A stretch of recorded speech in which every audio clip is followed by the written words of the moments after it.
Bonjour messieurs, dames. Aujourd'hui, je vais essayer de vous montrer comment changer l'alimentation de son ordinateur. Tout d'abord, je vais développer avec vous le nom des broches que vous allez installer dans vos machines. Tout d'abord, nous avons ceci. C'est l'alimentation du processeur. Elle est modulable. En réalité, ces nouveaux systèmes de broches, c'est une 8 broches, sont faits pour les gros processeurs. Mais il y a aussi les anciens. C'est pour ça qu'elles sont modulables, pour faire une 4 broches. Ensuite, nous avons la 24 broches. Elle est modulable.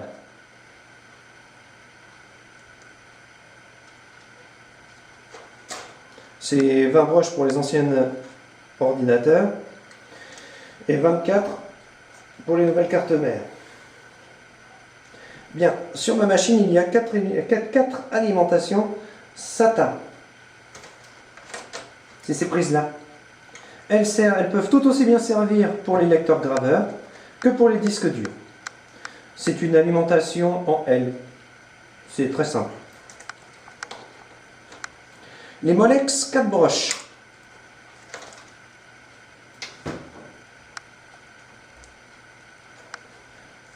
Nous trouvons aussi de la Mini Molex 4 broches. Et les nouvelles, c'est une 6 broches. Celles-ci sont en général réservées aux cartes graphiques assez puissantes. Bien, maintenant que je vous ai expliqué tout ça, nous allons passer à la suite.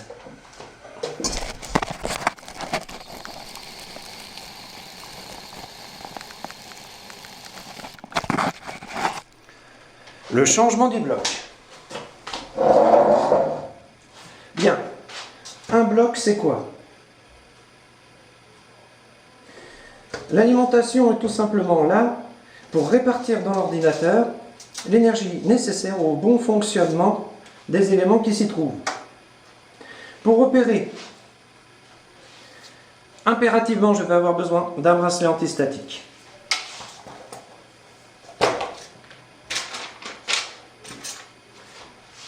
Un petit tournevis cruciforme, Ditox, un petit tournevis tête plate, si je le peux, une toque,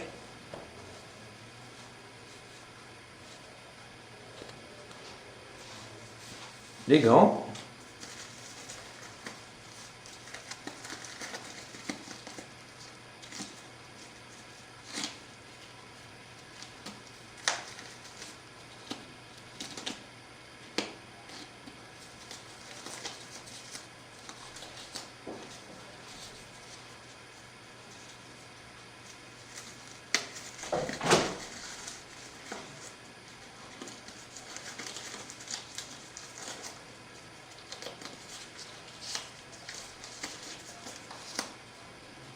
et des lunettes.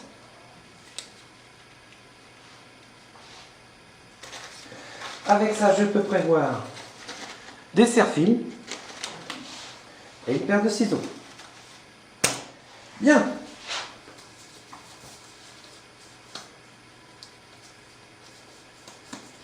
D'abord, je débranche.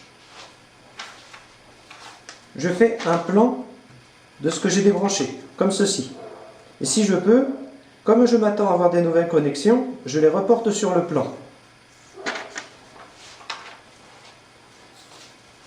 Bien, moi j'ai préinstallé le bas. Ne jamais la démonter. Même démontée, elle contient encore de l'électricité qui peut être extrêmement dangereuse pour quiconque qui ne sait pas la réparer. Bien. Alors, la pose du nouveau boîtier.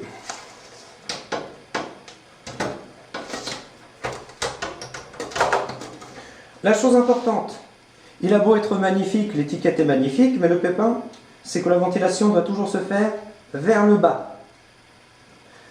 Donc l'étiquette est à l'envers sur celui-là. Mais c'est pas important. Je vais positionner mes vis.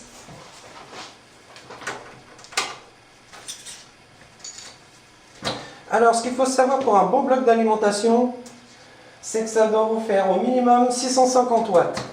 Après, c'est selon les besoins de vos machines.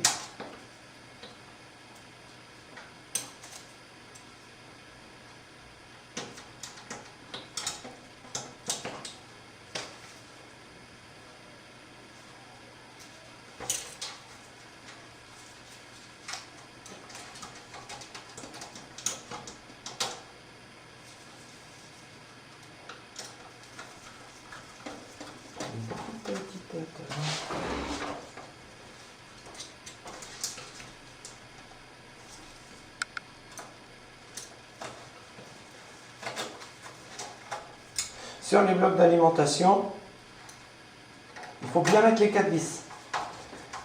Pourquoi? Parce que juste ici, vous avez un détrompeur. Si vous ne mettez pas les 4 vis, c'est que vous avez dû vous tromper quelque part.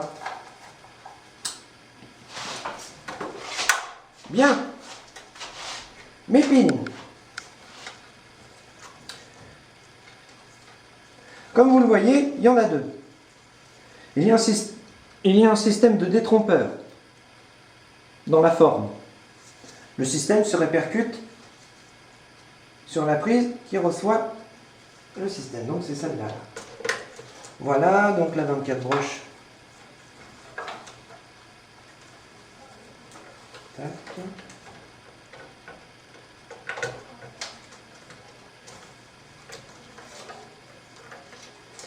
Les Molex.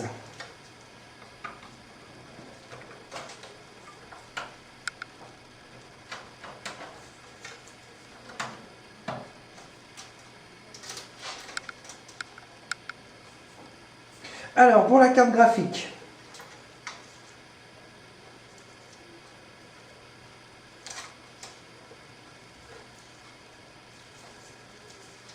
moi, c'est un ordinateur assez spécial.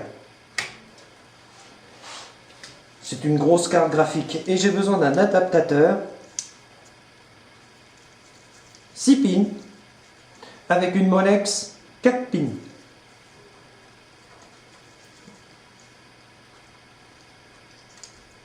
Hop, voilà, pour les deux cabroches.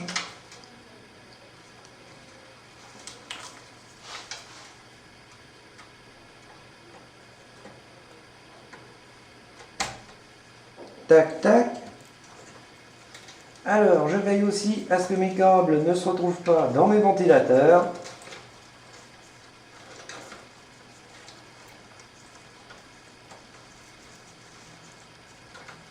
Pour ceci, j'utilise les serre-fils.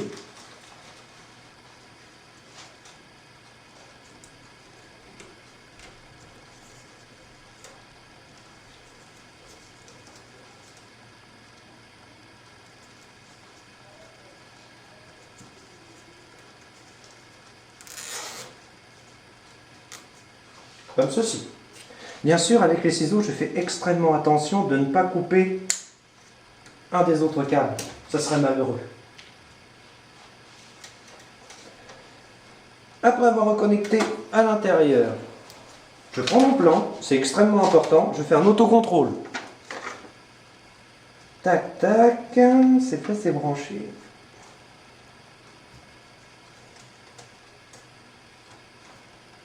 Et normalement, j'ai terminé mon installation.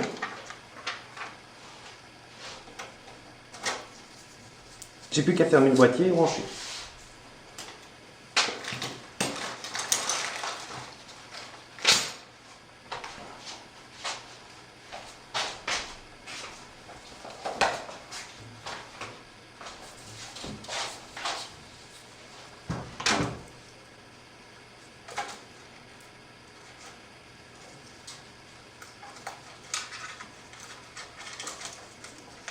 Je veille bien à ce que mes câbles ne soient pas pris dans un des multiples ventilateurs.